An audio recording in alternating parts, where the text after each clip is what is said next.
sir, I am raising the issue of demand of Hey, compensatory Mary, attempt for I will talk in Malayalam now so that you will Schedule understand. eight official I spoke in English, he doesn't understand. Sir, I spoke in Hindi, he doesn't understand. Now I will speak in Malayalam.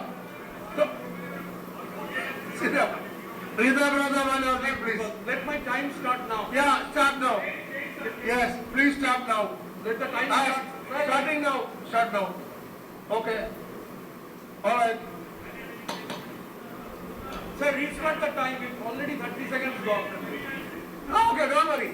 Your time will be there. Through you, sir, I am raising the issue of the demand of compensatory attempt for aggrieved Hindi and other Schedule 8 official language candidates of the civil service examination.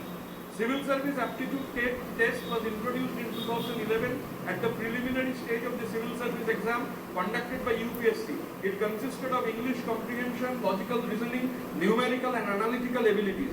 CSAT structure was not proper because humanities stream and students coming from rural and far-off areas could not perform well in that exam. It was favoring urban English medium and select science stream students to enter into mains examination in that particular structure. In 2015, after this August House deliberated the issue, the central government accepted that the CSAT was discriminatory against the students of Hindi and other Schedule 8 official languages, particularly those coming from rural background. It further assured that no language-based discrimination will be allowed in the civil service examination.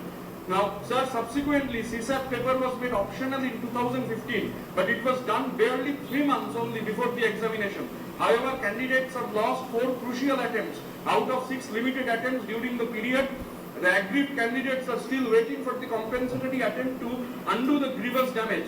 It is to be noted, sir, that the percentage of candidates qualifying for civil service mains exam in Hindi and other Schedule 8 official languages came down drastically from 45% in 2009 to 15% in 2014 as per the UPSC annual report, sir. Now, sir, along with this, the right of writing the mains examination